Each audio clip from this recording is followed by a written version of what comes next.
మోకరించండి, కళ్ళు మూసుకోండి అందరూ.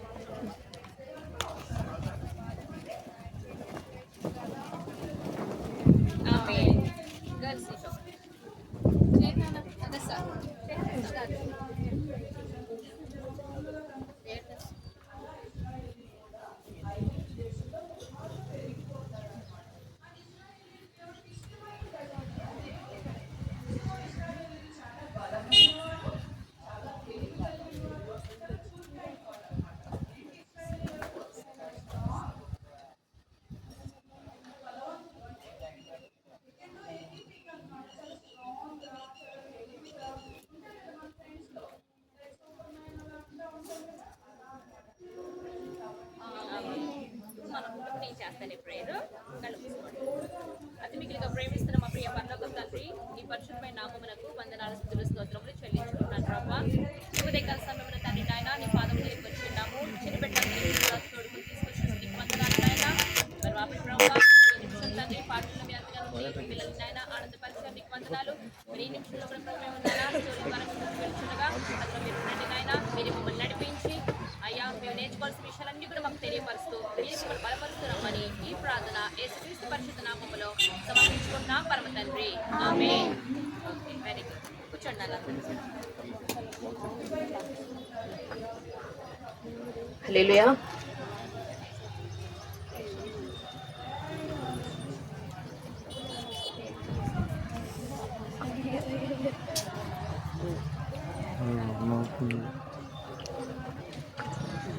ఈ రోజు మనం ఒక పాఠం నేర్చుకుందాం. పాఠం పేరు ఏంటంటే దేవుని చేత ఎన్నుకోబడిన నాయకుడు. ఏంటమ్మా? దేవుని చేత ఎన్నుకోబడిన నాయకుడు. ఆ నాయకుడు ఎవరో మనం తెలుసుకోవాలంటే ఒక చిన్న స్టోరీ మనం నేర్చుకుందాం ఇప్పుడు. Okay, very good. ఐగుప్తు దేశం తెలుసు కదా మీకు? ఐగుప్తు దేశంలో ఎవరుండేవారంటే యోసేపు గారు ఉండేవారు. యోసేపు తెలుసు కదా మీకు స్టోరీ. యోసేపునేమో వాళ్ళ అన్నదమ్ముళ్ళు అందరూ కలిసి ఏం చేశారు? ఐగుప్తు వాళ్ళకి అమ్మవేసినప్పుడు బానిసగా ఉండి దేవుడు మంత్రివర్గం వరకు ఆయన్ని హెచ్చించిన నాటి నుండి కూడా యోసేపు ఎక్కడున్నారు? ఐగుప్తులోనే ఉన్నారు. యోసేపు వాళ్ళ అన్న తమ్ముళ్ళు, బంధువులు, స్నేహితులు అందరూ కూడా ఆ ఐగుప్తు ప్రాంతంలోనే నివాసం ఉండేవారు. వీళ్ళ సంతతి ఏమైందంటే అంతకంతకు అభివృద్ధి చెందిందన్నమాట. అంటే 2 కి 2 యాడ్ చేస్తే అంత 4, 4 కి 4 యాడ్ చేస్తే 8, 8 కి 8 యాడ్ చేస్తే 16, 66 యాడ్ చేస్తే 32. అలాగే వీళ్ళ వంశాభివృద్ధి అంతకంతకు అభివృద్ధి చెందుతూ ఉందంట యోసేపు కాలంలో. అలాగే మంచిగా వీళ్ళు జరుగుతూ ఉన్నారు. వీళ్ళ సంతతి అభివృద్ధి చెందింది, విస్తరించింది, చాలా బాగుంది. అయితే కొన్ని సంవత్సరాల తర్వాత మరణం అనేది అందరికీ సహజమే కదా. నేనున్నాను, నాకు ఎన్ని ఇయర్స్ బ్రతుకుతాను, తర్వాత ఏమవుతాను? చనిపోతాం. అలాగే యోసేపు గారు కూడా కొన్ని సంవత్సరాల తర్వాత ఏమయ్యారు? చనిపోయారు. యోసేపు గారు చనిపోయిన తర్వాత మరి ఇంతమంది ప్రజల్ని పరిపాలించాలంటే ఒక కొత్త రాజు రావాలి కాబట్టి యోసేపు ఎరగని ఒక కొత్త రాజు ఈ ఇశ్రాయేల్ ప్రజల్ని పరిపాలించడానికి రాజు వచ్చాడంట. ఓకే, పరిపాలించిన రాజు వస్తే ఆ రాజు ఇంతమంది ఇశ్రాయేల్ ప్రజల అయ్య బాబాయ్ చూడడానికి వీరు చాలా బలిష్ఠులుగా ఉన్నారు, ఎక్కడ చూసినా వీడి వంశమే ఉంటుంది, వీళ్ళు చాలా బలంగా ఉన్నారు, చాలా శక్తిమంతులు వీళ్ళు, మనం చూస్తే కొద్దిమందిగానే ఉన్నాము అని చెప్పి ఆలోచన చేసి ఆ రాజు ఏం చేశాడంటే ఇశ్రాయేల్ ప్రజలందరినీ కూడా బానిసలుగా చేసుకున్నాడు. ఎలా చేసుకున్నాడు? బానిసలుగా చేసుకున్నాడు. ఇశ్రాయేల్ ప్రజలందరినీ కూడా పిలిపించి మీరు ఇదిగో ఆ పని చేయండి, ఈ పని చేయండి అని చెప్పేసి వాళ్ళని పనుల చేత చాలా ఒత్తిడి చేసేవాడంట. పాపం రెస్ట్ ఉండేది కాదు వాళ్ళకి. ఆ పని చేయాలి, ఇంకా ఈ బండలు మోసుకుని రండి. ఇప్పుడంటే మనకి కోళ్ళని వచ్చేసినాయి. అప్పట్లో వాళ్ళ శరీరమే వాళ్ళకి పాపం ఆయుధం ఉండి వాళ్ళ శరీరం మీద ఇసుక మూట మోయడము, పెద్ద పెద్ద రాళ్లు మోయడము, అలా పాపం వాళ్ళ చేత వెట్టి చాకరీ చేయించుకునేవాడు అన్నమాట. ఎవరు? ఐగుప్తు రాజు.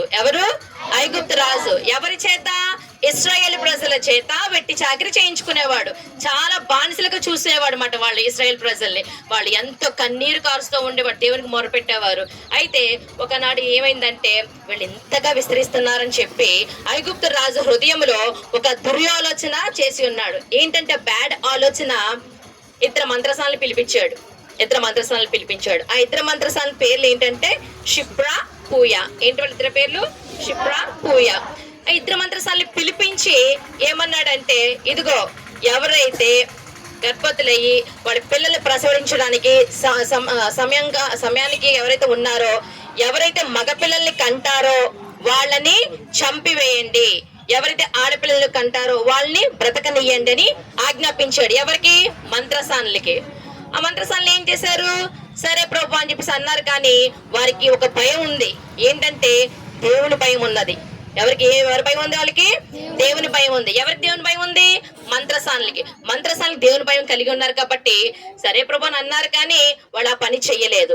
మగపిల్లలు పుట్టినప్పటికీ కూడా వాడిని బ్రతకనిచ్చారు. అయితే అప్పుడు రాజు పిలిచాడు. నేను చెప్పింది ఏంటి, మీరు ఏం చేశారు, వాళ్ళు ఎందుకు బ్రతకనిచ్చారంటే, అప్పుడు ఈ మంత్రసానులు అన్నారు, అయ్యా ఐగుప్తు వంటి వారు కాదు, హెబ్రీయులు చాలా చురుకైన వారు, మేము వెళ్ళక ముందే వాళ్ళు పిల్లల్ని కనేశారు కనుక మేము ఏమీ చేయలేకపోయాము అని అన్నారు.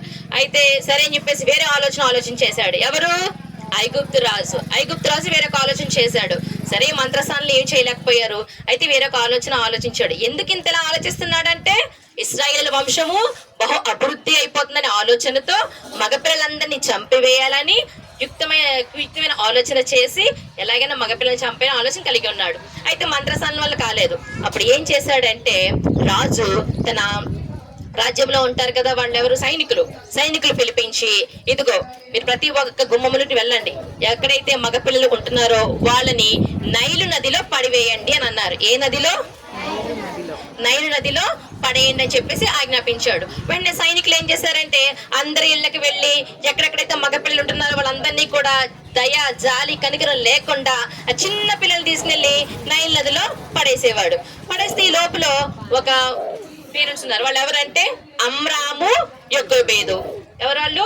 అమ్రాము, యొకోబేదు. అమ్రాము, యొకోబేదుకి ఒక మగపిల్లవాడు జన్మించాడు. అయితే వీళ్ళు 3 నెలలు కూడా చాలా జాగ్రత్తగా దాచిపెట్టారు. 3 నెలలు కూడా చాలా జాగ్రత్తగా దాచిపెట్టారు. ఇక్కడ మనం తెలుసుకోవాల్సిన ఒకటి ఉంది. ఎందుకు ఈ మగపిల్లడు మాత్రమే దాచిపెట్టబడ్డాడు అంటే, ఈ కుమారుడు దేవుని ప్రణాళికలో ఉన్నాడు కాబట్టి దాచిపడ్డాడు. హల్లెలూయా. నిజమే కదా. దేవుని ప్రణాళికలో ఉన్న వాళ్ళని మనం ఎవరైనా నాశనం చేయగలమా? ఎవరు నాశనం చేయలేము. దేవుని ప్రణాళికలో ఉన్నాడు కాబట్టి ఆ బిడ్డ కాపాడబడ్డాడు. కనుక అమ్రాము, యొకోబేదు వీళ్ళిద్దరూ ఏం చేశారంటే, ఒక చిన్న జమ్ము పెట్టి తీసుకుని, అంటే 3 నెలలు దాచిపెట్టారు ఇంట్లో. కానీ 3 నెలలు వచ్చాక బాబు కొద్దిగా ఎక్కువ ఏడు వినిపిస్తుంది. అవునా? 3 నెలలు కూడా చక్కగా పాలకే ఏడుస్తారు వాళ్ళు. పాలిస్తే చక్కగా నిత్యం పడుకునే ఉంటారు 3 months కూడా. కానీ 3rd month వచ్చేసరికి 4th month వచ్చేసరికి వాళ్ళు అస్తమాలు ఎక్కువ మెలుగుగా ఉంటారు, ఎక్కువ ఏడుస్తూనే ఉంటారు. వాళ్ళ అరుపులు కేకలు విని ఆ బాబుని ఎక్కడైనా ఆ సైనికులు తీసుకుని వెళ్ళి చంపేస్తారేమో భయపడి వాళ్ళు ఏం చేశారంటే, యొకోబేదు అంటే తల్లి అయిన యొకోబేదు ఏం చేసిందంటే, ఒక జమ్ము పెట్టి తీసుకుందంట. ఏం తీసుకుంది? ఒక జమ్ము పెట్టి తీసుకుని తను చక్కగా దానికి జమ్ము పెట్టేసిన కీలు పోసి, అంటే వాటర్ లోపలికి వెళ్లకుండా దాని చుట్టూ బ్లాక్ కలర్ ఉంటుంది కీలు, ఆ కీలు పుట్ట చుట్టూ పామి లోపల మెత్తంత పిల్లో వేసి బాబును పరుండబెట్టి చక్కగా నైలు నది దగ్గరికి వెళ్ళిందంట. ఇదిగోండి యొకోబేదు, ఈ బాబు వాళ్ళ తల్లి యొకోబేదు. ఓకే, ఈ పక్కన ఒక అమ్మాయి కనిపిస్తుందా మీకు? ఈ అమ్మాయి కనిపిస్తుందన్న? ఎస్, ఈ బాబు వాళ్ళ అక్క. ఈ అక్క పేరు ఏంటంటే మిరియాము. అక్క పేరేంటి? మిరియాము. ఓకే, ఇలాగా తల్లి అయిన యొకోబేదు జమ్ము పెట్టిలో చిన్న బాబును పెట్టి ఎక్కడ విడిచిపెట్టిందని చెప్పాను మీకు నేను? నైలు నదిలో ఇలా విడిచిపెట్టిందంట. విడిచిపెట్టు ఇలా వదిలేదు, కన్నీటితో ప్రార్థన చేసిందంట. ఏం చేసిందన్న? కన్నీటితో ప్రార్థన చేసింది. ప్రభువా, బాబుని విడిచిపెడుతున్నాను, ఇంకో నువ్వే తోడుగా ఉండి ఈ బాబుని మీరే సంరక్షించండి అని చెప్పేసి ప్రార్థన చేసుకుని ఆ తల్లి ఏం చేసింది? వాటర్లో విడిచిపెట్టింది. వాటర్లో విడిచిపెట్టగానే వీళ్ళ అక్క మిరియాం ఉంది కదా, మిరియాం చూసారా? అక్క మిరియాం ఉంది. అక్క మిరియాం ఏం చేసిందంటే, అయ్యో బాబు తమ్ముడు ఎక్కడ ఏమవుతుంది, ఈ జమ్ము పెట్టి ఎక్కడికి వెళ్తాదో ఏంటో అని దాని వెనకాల పక్క నుంచి వెళ్తుందంట. ఓకే, ఇలా రివర్ ఉందనుకోండి, ఈ రివర్ పక్కన వాళ్ళ అక్క పరిగెట్టుకుంటూ అయ్యో ఎక్కడ వెళ్తుంది, ఆ జమ్ము పెట్టి ఏ చోటకి వెళ్తుంది, ఎక్కడ ఆగుతుంది అని చూసుకుంటా ఉంటుందంట మిరియాము. ఈ లోపల ఒకరు వచ్చారు. ఎవరో తెలుసా? ఎవరంటే వాళ్ళు ఫరో కుమార్తె ఎవరు? ఐగుప్తు రాజు కుమార్తె. ఐగుప్తు రాజు కుమార్తె స్నానం చేయటానికి నది ఒడ్డున వచ్చిందన్నమాట.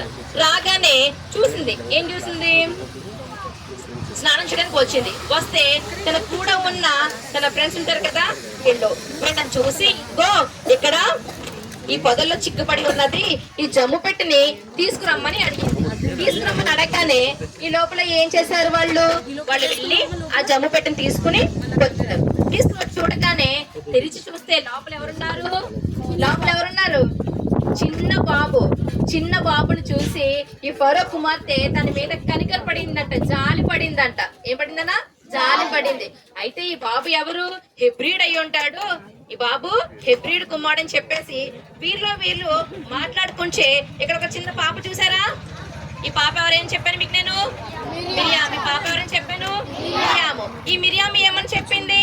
అమ్మా ఈ వీడితో రాణి గారు మీకు ఇష్టమైతే కనుక ఈ బాబుని పెంచడానికి నేను ఒక ఆయాను తీసుకొస్తాను అన్నది. అప్పుడు ఈ రాణి అన్నది, తీసుకురా, నేను ఆమెకి జీతం ఇస్తాను, ఈ బాబుని పెద్దయ్య వరకు పెంచమని చెప్పింది. అలాగే ఈ మిరియాం ఏం చేసింది? తల్లి అయినా యొకోబేదినే తీసుకొచ్చి నేను ఆ బాబుని పెంచుతానని చెప్పి పెంచింది అన్నమాట. ఎంతవరకు? కొంతకాలం వరకు పెంచింది. వాడు కొద్దిగా మీ అంత పెద్దవాడు అయ్యేంత వరకు కూడా తల్లి అయిన యొకోబేదు తన కుమారుణ్ణే పెంచింది. ఆ కృప ఎవరిచ్చారు? దేవుడు. ఆ కృప ఎవరిచ్చారు? దేవుడే ఇచ్చారు. ఎవరి ప్రణాళికలో ఉన్నాడు ఈ బాబు? దేవుని ప్రణాళికలో ఉన్నాడు. దేవుని ప్రణాళికలో ఉన్నవాడిని మనం నాశనం చేయగలమా? నాశనం ఎవ్వరూ చేయలేరు. ఓకేనా? కాబట్టి ఈ విధంగా ఫరో కుమార్తె దగ్గర ఈ కుమారుడు పెరిగాడు. పెద్దవాడు అయిన తర్వాత పేరు పెట్టవలసి వచ్చింది. పేరు పెట్టే సమయానికి ఈ ఫరో కుమార్తె ఏం చేసిందంటే, ఎక్కడి నుంచి తీయబడింది బుట్ట? నీళ్ళల్లో తీయబడిన వాడు గనక ఈ బాబుకి ఏమని పేరు పెట్టింది? మోషే. ఏమని పేరు పెట్టింది? మోషే. నీళ్ళల్లో తీయబడిన వాడు గనక ఈ బాబుకి మోషే అని పేరు పెట్టింది అన్నమాట. ఏమని పేరు పెట్టింది అన్న? మోషే అని పేరు పెట్టింది. మోషే అనే పేరుకి అర్థం ఏంటి? నీళ్ళల్లో నుంచి తీయబడిన వాడు. నీళ్ళల్లో నుండి తీయబడిన వాడు. ఎస్. అయితే ఈ బాబుకి పేరు పెట్టారు. వాడు పెద్దవాడయ్యాడు. పెద్దవాడయ్యాక తన రాజ్యంలో అన్ని నేర్చుకున్నాడు. యుద్ధాలు నేర్చుకున్నాడు, కత్తిరంగాలు నేర్చుకున్నాడు, అన్ని నేర్చుకున్నాడక అయితే తల్లి ఒక రహస్యం చెప్పింది. చిన్నప్పటి నుంచి పెంచుతున్నప్పుడు తల్లి ఒక మాట చెప్పింది, నాన్న మనం ఎవరు ఇశ్రాయేలీలు. మనం ఇశ్రాయేలీలు. ఎవరు బానిసత్వంలో ఉన్నాము? ఐగుప్తు దేశపు బానిసత్వంలో ఉన్నాము. ఈ ఐగుప్తు దేశపు బానిసత్వం నుంచి విడిపించాలి నువ్వే, నీ ద్వారా కార్యం జరగాలని చెప్పేసి ఈ ప్రజలు అలాగనే విడిపించాలని చెప్పేసి ఆ చిన్న కుమ్మడి పాలిస్తున్నప్పుడే తల్లి అన్ని చెప్తా వచ్చేదన్నమాట. ఇలా మన ప్రజలు బాధపడుతున్నారు, ఇలా ఈ శ్రమల్లో ఉన్నాము, మనం తప్పించబడాలి, దేవుడిని నిన్నుకోవాలని ఆ తల్లి ప్రార్థన చేస్తా కొన్ని మాటలు చెప్తా ఉండేది. కొన్ని మాటలు చెప్పడం వల్ల పెద్దవాడైన మోషే ఏం చేశాడంటే, ఒకనాడు సరే ఇశ్రాయేల్ ప్రజల యొక్క స్థితిగతులు ఎలా ఉన్నాయో తెలుసుకుందాము, ఐగుప్తులో ఏ విధంగా వీళ్ళని బాధిస్తున్నారు, ఏ విధంగా వీళ్ళని హింసిస్తున్నారో చూద్దామని చెప్పేసి ఒక రోజు ఏం చేశాడంటే, మోషే వాడు పెద్దవాడైనాక బయటికి వచ్చాడు. బయటికి వస్తే ఈ లోపల ఏమైంది? ఒక ఐగుప్తుడు చేతిలో ఏమున్నాయి? కత్తులున్నాయి. ఏమన్నా? ఇదినా ఇశ్రాయేలీయుడు. వాడు ఈ ఐగుప్తీయుడు ఈ ఇశ్రాయేలుని ఏం చేస్తున్నాడు? దారుణంగా హింసిస్తున్నాడు, కొడుతున్నాడు. అప్పుడు ఈ చూసిన మోషేకి చాలా కోపం వచ్చిందట. అయ్యయ్యో ఎందుకు అలా కొడుతున్నావు, ఇంతగా పని చేస్తున్నారు, ఇంతగా బానిసలుగా ఉన్న వాళ్ళని మీరు ఇంకా కొడుతున్నారు చేస్తున్నారు ఎందుకని చెప్పేసి మోషే ఏం చేశాడంటే ఐగుప్తుడి మీద పడి చంపి ఇసుకలో పాతి పెట్టేశాడంట. మోషే ఏం చేశాడు? ఐగుప్తుడిని చంపి ఇసుకలో పాతి పెట్టేశాడు. ఈ విషయము ఎవరికి తెలియదు కదా అని మోషే అనుకున్నాడు. ఏమనుకున్నాడు? ఈ విషయము ఎవరికి ఏమీ తెలియదులని చెప్పేసి అనుకున్నాడు. కానీ ఈ లోపల ఏమైందంటే మళ్ళా ఇద్దరు ఇశ్రాయేలీలు కొన్ని రోజుల తర్వాత మళ్ళా ఇద్దరు ఇశ్రాయేలీలు ఫైటింగ్ చేసుకుంటున్నారంట. మామూలుగా నీది అనేది గొడవాడుకుంటున్నారు. ఇద్దరు ఇశ్రాయేలీలు గొడవాడుకుంటుంటే మోషే అలా వెళ్తా ఉంటుంటే ఏదేంటి ఇలా కొట్టుకుంటున్నారు, అన్యాయం ఎవరైతే అన్యాయం చేస్తున్నారో వాళ్ళ వైపు చూసి ఎందుకు వాన్ కొడుతున్నావు, అలా కొట్టకూడదు కదా, ఇలా చేయకూడదు కదా అని చెప్తా ఉంటే, నువ్వెవరు మాకు తగువ తీర్చడానికి, ఆనాడు ఐగుప్తీయులను చంపివేసినట్లు మమ్మల్ని కూడా చంపుతావా అని చెప్పేసి అని అడిగాడంట.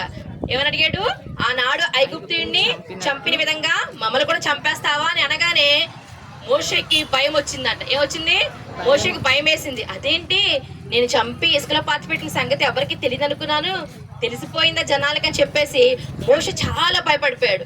భయపడిపోతే ఈ లోపల ఈ విషయం ఎవరికి తెలిసిందంటే ఐగుప్తు రాజుకి తెలిసిందంట. ఏమని? ఐగుప్తీయుణ్ణి మోషే చంపేశాడు అని. ఎప్పుడైతే ఫరోకి ఈ విషయం తెలిసిందో వెంటనే ఇంకా మోషే ఏం చేశాడంటే ఏ ప్రాంతానికి వెళ్ళిపోయాడు? మిద్యాను దేశానికి వెళ్ళిపోయాడంట. ఎక్కడికి వెళ్ళిపోయాడు? ఎక్కడికి వెళ్ళిపోయాడు? మిద్యాను దేశానికి మోషే ఏం చేశాడు? పారిపోయాడు. ఎందుకని? ఫరో దొరికితే ఏమవుతాడు?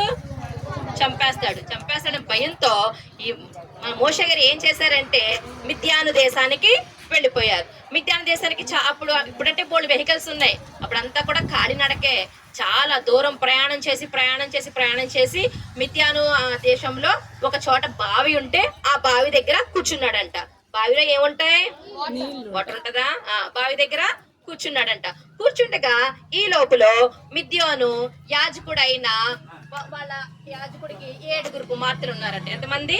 7 కుమార్తెలు ఉన్నారు. ఆ మిద్యాన్లో ఒక యాజకుడు ఉన్నాడు, ఆ యాజకుడికి 7 కుమార్తెలు ఉన్నారు. ఈ 7 కుమార్తెలు కూడా వారి వెంట ఏం తీసుకొచ్చారంటే గొర్రెలు తెచ్చుకున్నారంట. గొర్రెలు తీసుకొచ్చి చక్కగా అక్కడ కొలను ఉంటే ఆ కొలను నీళ్లు పోసి వాటికి నీళ్లు పెడదామని చెప్పేసి బావిలో చేదుకుంటుంటే కొంతమంది గొర్రెల కాపర్లు వచ్చి ఇక్కడ మీకేం పని, మీరు ఇక్కడ వెళ్ళండి అని చెప్పేసి వాళ్ళని ఇబ్బంది పెడుతుండగా అప్పుడు అక్కడ కూర్చున్నాడు కదా మోషే వచ్చి వీళ్ళకి సహాయం చేశాడు అన్నమాట. సహాయం చేసి ఎవరైతే ఈ ఆడపిల్లల్ని ఇచ్చేస్తున్నారో ఈ వాళ్ళ నుండి వీళ్ళని రక్షించి వీళ్ళని నీళ్లు తోడుకోవడానికి సహాయం చేసి గొర్రెలన్నిటికీ కూడా నీళ్లు పెట్టి సహాయం చేసి అలా చేశాడు అనమాట. చేసిన తర్వాత ఈ లోపల ఏమైందంటే వాళ్ళు త్వరగా పని ముగించుకుని వాళ్ళ ఇంటికి వచ్చారు. ఎవరింటికి వచ్చారు? గొర్రెలు తీసుకుని 7 కుమార్తెలు ఎవరింటికి వచ్చారు? యాజకుడైన వాళ్ళ ఇంటికి వచ్చారు. ఆ యాజకుడి పేరు ఏంటంటే రఘుయేలు. ఏంటమ్మా యాజకుడి పేరు? రఘుయేలు. ఈ రఘుయేలుకి ఎంతమంది కుమార్తెలు అన్నాను? 7 కుమార్తెలు. నీళ్లు పెట్టడానికి ఎక్కడికి వెళ్ళారు? నీళ్లు పెట్టడానికి ఎవరికి పెట్టడానికి వెళ్ళారు? గొర్రెలు నీళ్లు పెట్టడానికి వెళ్ళారు. అయితే ఈ లోపల ఎవరు వచ్చి అడ్డుకున్నారు? వేరే గొర్రె కాపర్లు వచ్చారు. అయితే ఈ లోపల ఎవరు సహాయం చేశారు వీళ్ళకి? మోషే వచ్చి హెల్ప్ చేశాడు. ఆ విధంగా నీళ్లు పెట్టడం జరిగింది. అయితే పని త్వరగా ముగించుకుని వాళ్ళు యాజకుడైన ఈ రఘుయేలు దగ్గరికి గొర్రెలను తీసుకుని కుమార్తెలు వచ్చారు. రాగానే వాళ్ళ నాన్నగారు అడిగారంట, ఏంటమ్మా ఈరోజు ఎంత త్వరగా వచ్చేసారు మీరు అంటే, ఇలాగా మేము గొర్రెలకి నీళ్లు పెట్టచుండగా మందకాపర్లు వచ్చి మమ్మల్ని అడ్డుకున్నారు. అయితే మోషే అనే వ్యక్తి, అయితే ఇక్కడ హెబ్రీయుడని తెలియదు మోషే, ఐగుప్తీయుడైన మోషే మాకు సహాయము చేశాడు అని తండ్రికి పరిచయం చేస్తారు. అవునా? అయితే ఆ మనిషి ఎక్కడ? అతనికి మనం ఆతిథ్యం ఇవ్వాలి. ఆతిథ్యం అంటే ఏం తెలుసు కదా? భోజనం పెడతాము. ఎక్కడున్నాడు ఆ మనిషి? మీరు ఎక్కడ చోట వదిలిపెట్టేశారా ఏంటి? అతను తీసుకురండి, మనకు ఆతిథ్యం ఇద్దాం అని చెప్పేసి అనగానే నాన్నగారు మాతోనే ఉన్నాడు ఆయన అని చెప్పేసి పరిచయం చేస్తారు. ఆయన పరిచయం చేసుకున్నాక అప్పుడు మోషే ఏమంటారంటే, కొన్ని దినములు నేను మీ దగ్గర ఉంటాను, నాకు నివాసం ఇస్తారా అని అడుగుతారు. ఎవరు? మోషే. ఎవరిని అడుగుతాడు? మీరు చెప్పగలరు. ఎవరిని అడిగాడు మోషే? యాజకుడైన ఆ తండ్రి పేరు ఏంటంటే రఘుయేలు. ఆ రఘుయేలుకి మరొక పేరు ఏంటంటే ఇత్రో అని కూడా అనొచ్చు మనం. ఓకే, ఇత్రో ఈజీగా గుర్తుపెట్టుకోండి. యాజకుడైన ఇత్రోతో అన్నారన్నమాట. అప్పుడు సరే మా దగ్గర ఉండు అని చెప్పేసి ఆతిథ్యం ఇచ్చారు. ఆతిథ్యం ఇచ్చాక కొన్నాళ్ళకి ఏమైందంటే ఇక్కడ నుంచి మనం ఒకటి ఆలోచించుకోవాలి. ఎక్కడో చక్కని రాజవంశంలో ఎదిగిన మోషే ఇప్పుడు ఎక్కడికి వచ్చేసాడు? ఎక్కడో చక్కని రాజవంశంలో ఉండే మోషే ఎక్కడికి వచ్చేసాడమ్మా? ఇప్పుడు ఎవ్వరు తెలియని ప్రజల దగ్గరికి వచ్చేసాడు. మిద్యాను దేశానికి వచ్చేసాడు. అక్కడ మోషేకి ఎవరినో తెలుసా అంటే ఎవ్వరు తెలియదు. అలాగే ఉంటది దేవుని ప్రణాళిక. ఎవరినైతే దేవుడు వాడుకోవాలనుకుంటాడో వాళ్ళని దేవుడు ఏం చేస్తాడంటే సుఖభోగాల నుండి విడిపించి కొద్దిగా కష్టకాలానికి అప్పగిస్తాడు. వాళ్ళని సుఖభోగాల నుండి విడిపించి కొద్ది కష్టకాలానికి నడిపిస్తాడు. అలాగే మోషే కూడా సుఖభోగాలన్నీ విడిచిపెట్టి ఈ కష్టాల నుంచి దేవుడు నడిపించడానికి ఇష్టపడ్డాడు. దానికి మోషే లోబడ్డాడు కదా. నేనేంటి ఇక్కడ రాజవంశంలో ఉండాల్సింది, నేను ఇక్కడ ఉన్నానంటే చెప్పేసి రాజవంశంలో తిరిగి వెళ్ళిపోలేదు. పరిస్థితులు బట్టి ఖచ్చితంగా తనను తగ్గించుకుని ఇక్కడ నివాసం చేయడానికి ఇష్టపడి ఎక్కడున్నాడు? మిద్యాను దేశంలో ఉండిపోయాడు. అయితే నేను మీకు చెప్పాను కదా, యాజకుడైన ఇత్రోకి ఎంతమంది కుమార్తెలు అని చెప్పాను? 7 కుమార్తెలు. 7 కుమార్తెలు ఒక కుమార్తెని ఇచ్చి వివాహం చేయడానికి ఇష్టపడ్డాడంట యాజకుడైన ఇత్రో. అప్పుడు మోషేకి వివాహం చేశారు. వివాహం చేసే స్త్రీ పేరు ఏంటంటే తెలుసా మీకు? ఎవరికైనా స్త్రీ పేరు ఏంటో తెలీదా? సిప్పోరా. ఏంటమ్మా ఏంటమ్మా పేరు? సిప్పోరా. ఓకే, యాజకుడిని ఇత్రో కుమార్తె పేరేంటి? సిప్పోరా. సిప్పోరాని ఇచ్చి ఎవరికి వివాహం చేశాడు? మోషేకి. ఓకే, మోషేకి సిప్పోరాకి వివాహం జరిగింది. వివాహం జరిగిన తర్వాత కొన్నాళ్ళకి ఒక బాబు పుట్టాడు. ఆ బాబు పుట్టినప్పుడు ఆ బాబుకు ఏం పేరు పెట్టారంటే గెర్షోము. ఏం పేరు పెట్టారమ్మా? గెర్షోము. గెర్షోము అని పేరు మీనింగ్ ఏంటంటే పరదేశి. గెర్షోముకి మీనింగ్ ఏంటి? పరదేశి. ఇప్పుడు చెప్పండి, మోషే భార్య పేరేంటి? సిప్పోరా. మోషే భార్య పేరేంటి? సిప్పోరా. మోషేకు సిప్పోరాకు పుట్టిన బాబు పేరేంటి? గెర్షోము. పరదేశి మీనింగ్ గెర్షేము. ఏంటన్నా? గెర్షేము. ఓకే, మోషేకి తన భార్య అయిన సిప్పోరాకు పుట్టిన కుమారుడి పేరు గెర్షేము. ఈ పరదేశి ఏంటంటే అర్థము, పేరుకి అర్థం చెప్పాను మీకు. గెర్షేము అనే పేరుకి అర్థము పరదేశి. సిప్పోరా పదానికి అర్థము పిచ్చుక. ఓకే, నేమ్స్ కున్న అర్థాలు మీకు చెప్పాను అంతే, పిచ్చుక గుర్తుపెట్టుకోవద్దు. ఓకేనా? సిప్పోరా అని గుర్తుపెట్టుకోవాలి మనం. మోషే భార్య పేరు. ఓకే, మోషే కుమారుడి పేరు ఏం చెప్పాను? గెర్షేము. ఓకే, ఇలా జరిగిన కొన్నాళ్ళకి మళ్ళా ఏమైందంటే ఐగుప్తు రాజ్యంలో ఉన్న ప్రజలు, ఇశ్రాయేల్ ప్రజలు చాలా బాధలు పడిపోతున్నారు వాళ్ళు. ఎందుకని? ఆ యొక్క సైనికులు, ఆ రాజులు వాళ్ళు పెట్టే బాధలు అంతా ఇంత కాదు, చాలా చాలా బాధలు పడతారు. అక్కడ కూడా కొన్ని సంవత్సరాలు అయిన తర్వాత రాజు ఏమయ్యాడంటే ఐగుప్తు రాజు చనిపోయాడు.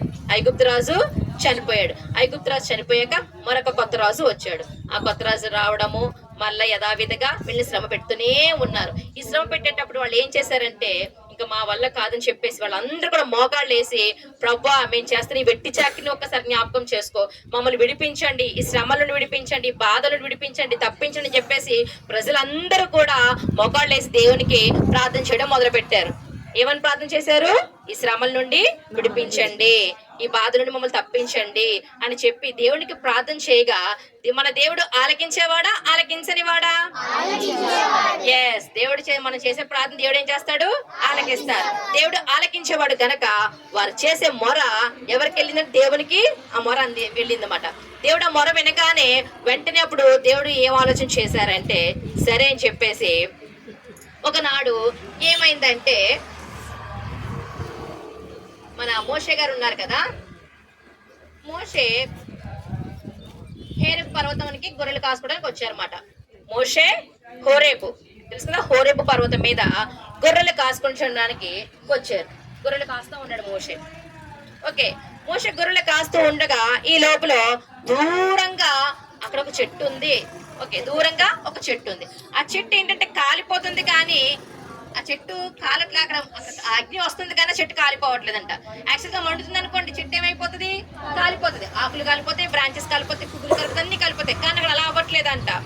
అక్కడ గొప్ప అగ్నిది ఇలా వెలుగుతుంది కానీ చెట్టు కాలిపోవట్లేదు. ఈ వింత ఏంటబ్బా ఇలా ఉందని చెప్పేసి మోషే ఏం చేశాడంటే ఈ గొర్రెలన్నింటినీ విడిచిపెట్టి హోరేబు పర్వతం మీద ఆ దృశ్యమైనది చూడటానికి దాని దగ్గరికి వెళ్ళి చూశాడంట. ఏంటా ఇది అని వెళ్ళి చూస్తే అక్కడ పొద నుండి అక్కడ మోషే ఎవరు మాట్లాడుతున్నారు? దేవుడైన యెహోవా మాట్లాడుతున్నారు. ఇదిగో దేవుడైన యెహోవా మాట్లాడుతున్నారు. మోషే అని పేరు పెట్టి పిలవగా మోషే ఏం చేశాడు? ఇలా చూసి ఎవరు అని చెప్పేసి యెహోవా అని చెప్పేసి వెంటనే మోకాలు వేసాడంట. ఇక్కడ మోషే మనం ఒకటి అబ్జర్వ్ చేయాలి. ఇక్కడ ఏంటి? దేవుని యొక్క స్వరాన్ని వినగలిగాడు మోషే, అవునా?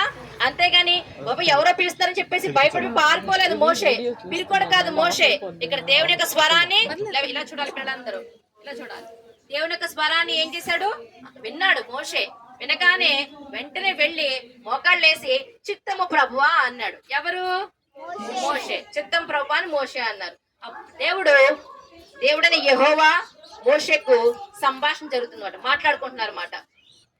ఓకే, ఇప్పుడు దేవుడని యెహోవా మోషే ఇద్దరు కూడా ముఖాముఖిగా మాట్లాడుకుంటే మొదట దేవుడని యెహోవా ఏమన్నారంటే మోషే అని పిలవగా చిత్తము ప్రభువా అని మోకాళ్ళేశాడు. మోకాళ్ళేగానే సరే నీవు నిలిచి ఉన్న స్థలము పరిశుద్ధ స్థలము గనక నీ చెప్పులు విడిచిరా అన్నారు దేవుడని యెహోవా. ఏమన్నారమ్మా? నీ చెప్పులు విడిచిరా. ఇది ఉన్న స్థలం ఏ స్థలము? పరిశుద్ధ స్థలము. అందుకే మనం కూడా మందిరాల్లోకి వెళ్ళినప్పుడు చెప్పులు వేసుకుని వెళ్ళిపోతామా, చెప్పులు బయట తీసి పెడతామా? చెప్పులు బయట తీసి పెడతాం. ఎందుకని? మనం సేవించిన దేవుడు మన మందిరాల్లో ఉన్నాడని మన నమ్మకం. అవునా? అవునా? ఎస్. మళ్ళీ అందుకనే మనం కూడా చెప్పులు తీసేసి దేవుని సన్నిధిలోనికి అడుగు పెడతాం. అలాగే మోషే కూడా దేవుడు ఎప్పుడైతే సెలవిచ్చారో, నువ్వు నిలిచి ఉన్న స్థలము పరిశుద్ధ స్థలము కనుక నువ్వు చెప్పులు విడవమనగానే చెప్పులు విడిచిపెట్టి మొక్కళ్ళు వేసి, అయ్యా తండ్రి మీరు ఎవరు అని అడగానే, నేను, దేవుడు పరిచయం చేసుకుంటాడు అనమాట, నేను అబ్రహాము దేవుడను, ఇస్సాకు దేవుడను, యాకోబు దేవుడను అని మోషేతో పరిచయం చేసుకుంటున్నాడు. ఓకే, చిత్తము ప్రభా, అయితే మీరు నన్ను ఎందుకు పిలిచారు అంటే, నీతో నాకు ఒక పని ఉంది. ఇదిగో ఐగుప్తులో బానిసత్వం ఉన్న ఇశ్రాయేలు ప్రజలను నేను విడిపించదలుచుకున్నాను. వారు పెట్టే ప్రతి మొర కూడా నేను విన్నాను. వారు ఎంత బాధతో అక్కడ ఇబ్బందులు పడుతున్నారు నేను చూచాను. కనుకనే వారిని ఐగుప్తుల బానిసత్వం నుండి విడిపించి పాలు తేనెలు ప్రవహించే దేశానికి నేను తీసుకువెళ్తానని చెప్పేసి అన్నాడు మోషేతో. ఏమన్నారు దేవుడు? పాలు తేనెలు ప్రవహించే దేశానికి నేను వారిని తీసుకువెళ్తాను అని చెప్పేసి మోషే చెప్పగా విన్నారు, మోషే గారు విన్నారు. సరే ప్రభా, బాగుంది ప్రభా అనుకున్నారు. అయితే ఎవరు తీసుకెళ్తారు ప్రభా, ఎవరు తీసుకొస్తారు వాళ్ళని అంటే, కనుకనే కదా నిన్ను నేను ఎన్నుకున్నాను అన్నారు దేవుడు.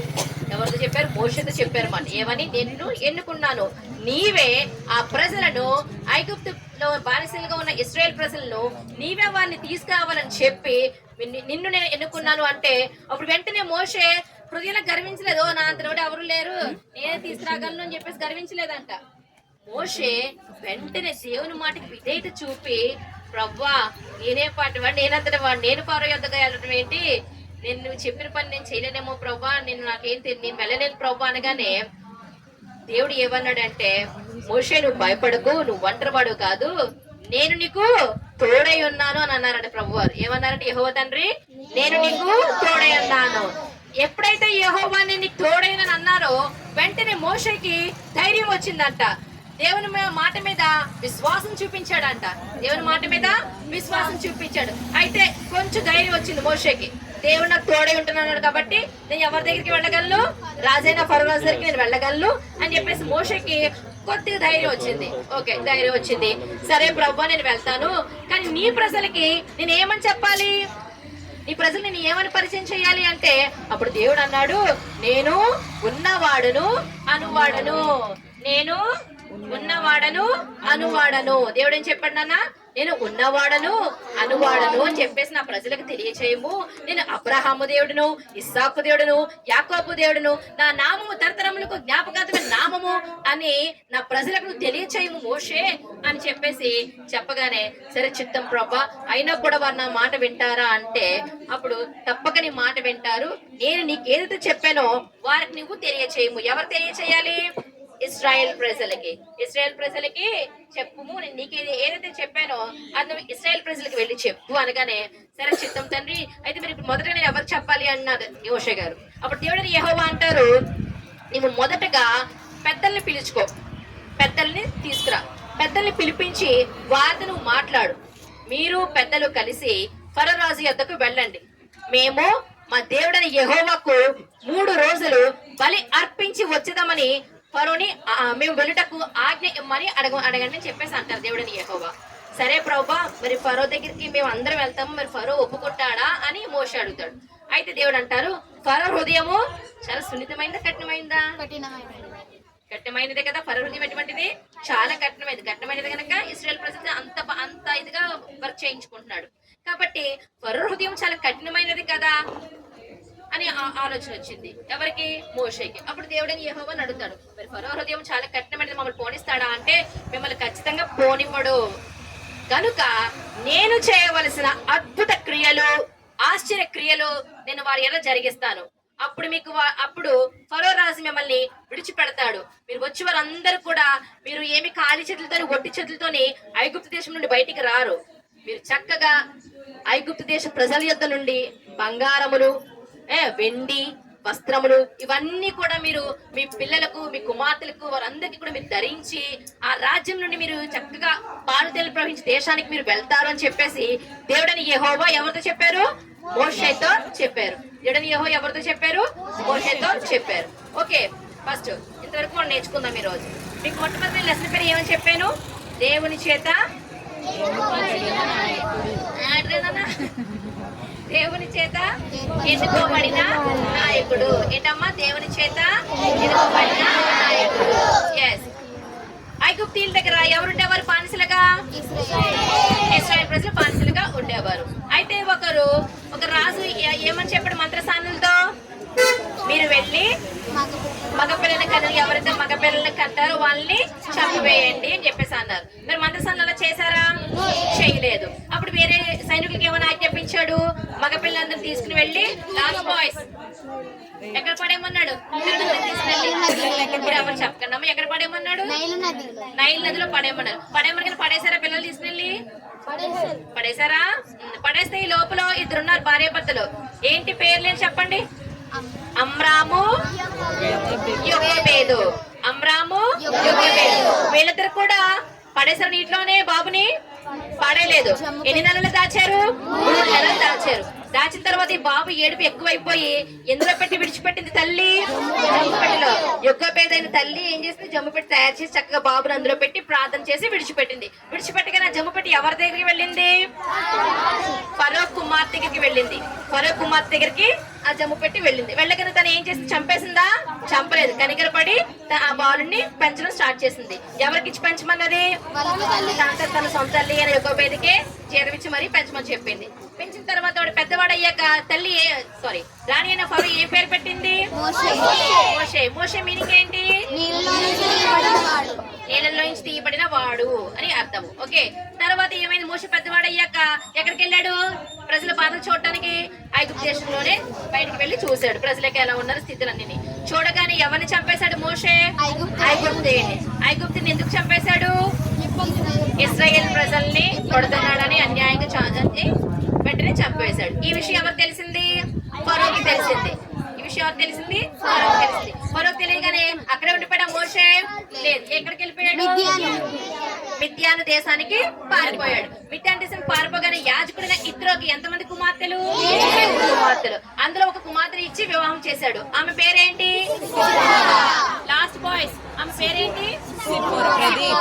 సిప్పోరాకి ఇచ్చి మోషేకి వివాహం చేశాడు. చేస్తే ఒక కుమారుని కన్నారు. ఆ కుమారు పేరేంటి? గెర్షోము. Very good. కుమారు పేరేంటి? గెర్షోము. కుమారు పేరేంటమ్మా? గెర్షోము. ఓకే. గెర్షోము కుమారుని కన్నారు. కనినప్పుడు ఈ లోపల ఇశ్రాయేల్ ప్రజలు చేసే ప్రతిదీ కూడా ఎవరు వింటున్నారు? దేవుడు వింటున్నాడు. వారి ప్రార్థన ఎవరు చూస్తున్నారు? దేవుడే చూస్తున్నాడు. చూసి అప్పుడు ఎవరికి దర్శనం ఇచ్చాడు? దేవుడని యెహోవా మోషేకి. మోషేని దేవుడు ఎన్నుకున్నారు. ఎందుకని? మోషేని ఎన్నుకోవడానికి కారణం ఏంటంటే చాలా సున్నితమైన మనసు గలవాడు, వినయము గలవాడు. నా వైపు చూడాలి. చాలా సున్నితమైన గలవాడని, వినయము గలవాడని, దేవుని మాటకి లోబడతాడని, దేవుని స్వరం వినగలిగాడా మోషే? అంతేగాని బాబు ఇది ఎవరో స్వరం దేవుని పారిపోయాడా? పారిపోలేదు కదా. వెంటనే ఎప్పుడైతే స్వరం విన్నాడో వినగానే మోకాళ్ళ చిత్తము ప్రభువా అన్నాడు. దేవుని స్వరం వినగలిగాడు. అవునా? విధేయత చూపించాడు మాటకి. అలాగే దేవుడు ఏమన్నాడు? నువ్వు ఒంటరివాడు కాదు, నేను తోడై ఉన్నాను అనగానే ఆ మాట ఏందో మోషే ఏం చూపించాడు? విశ్వాసం చూపించాడు. అవునా?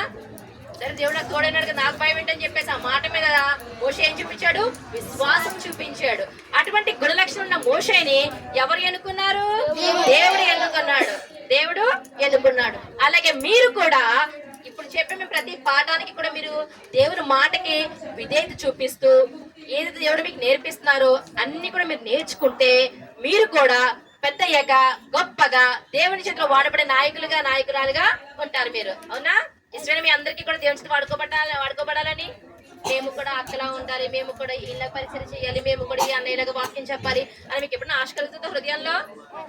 కలుగుతుందంటే మనం కూడా ఈ లక్షణాలన్నీ కలిగి ఉండాలి. సున్నితమైన మనస్తత్వం కలిగి ఉండాలి, ప్రేమ కలిగి ఉండాలి, క్షమాపణ హృదయం కలిగి ఉండాలి, విధేయత చూపించాలి, దేవుని వాక్యానికి విశ్వాసం ఉండాలి. ఇవన్నీ ఎప్పుడైతే మనం కలిగి ఉన్నామో ఖచ్చితంగా దేవుడు మిమ్మల్ని అందరినీ కూడా దేవుడు ఏర్పరచుకుంటాడా?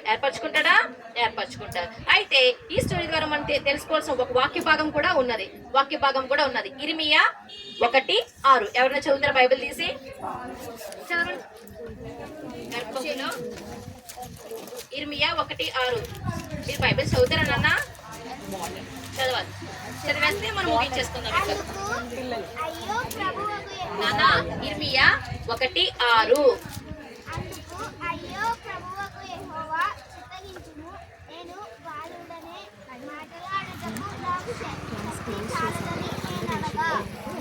కాదు నాన్న. దర్పములు ఇదిగోండి 1:5 చూడండి. యెహోవాకు నాకు ప్రత్యక్షం ఇలాగ సెలవిచ్చెను, గర్భములో నేను నిన్ను రూపింపక మునిపే నిన్నెరిగితిని. మన కంఠస్థ వాక్యం ఏంటి చెప్పండి? గర్భములో నేను నిన్ను రూపింపక ముందే ఎరిగితిని. ఇర్మియా 1:5. ఓకే, ఇది మన కంఠస్థ వాక్యము. లెసన్ అర్థమైందని పిల్లలు మీకు అందరికీ? ఏమైనా డౌట్స్ ఉన్నాయా? డౌట్స్ ఉంటే అడగచ్చు మీరు. ఏమైనా డౌట్స్ ఉన్నాయా? Okay, very good. అందరు కళ్ళు మూసుకోండి.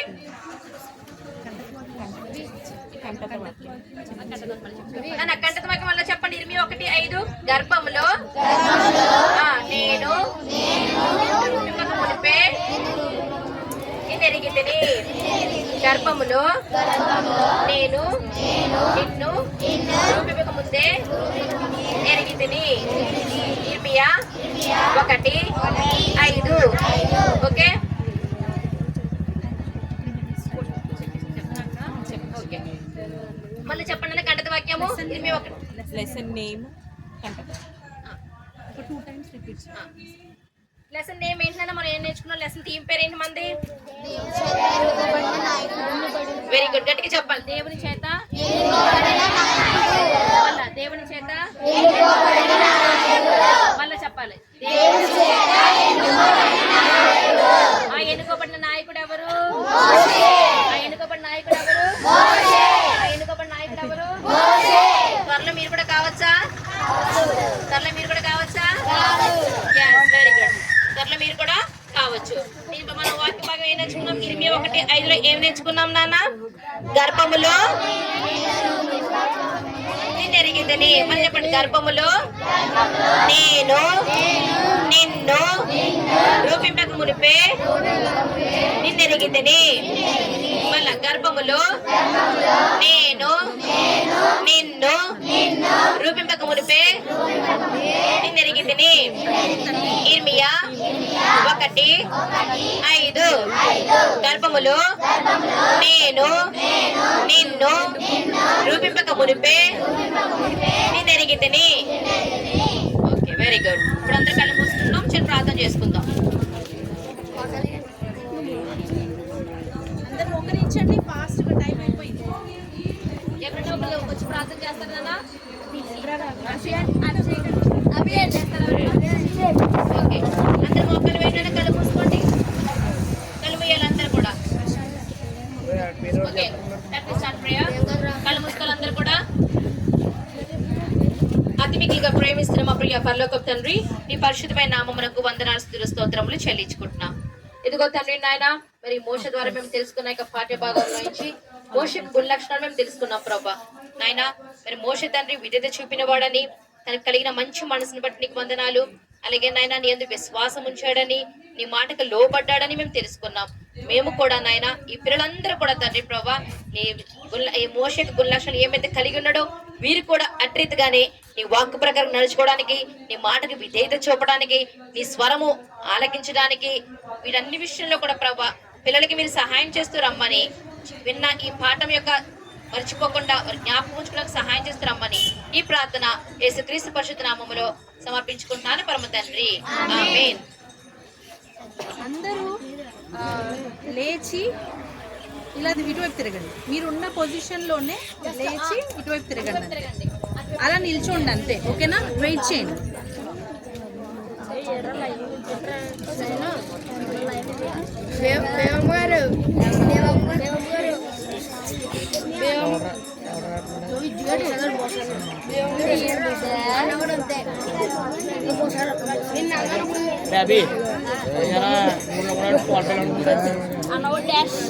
తీసుకో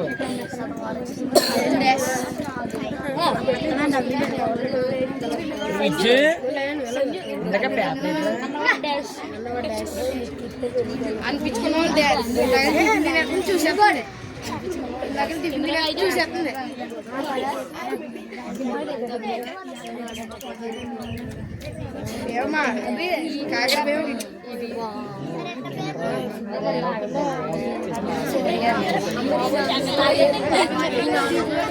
ఒక పాలు ప్యాకెట్ అయిపోతుంది.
Wow.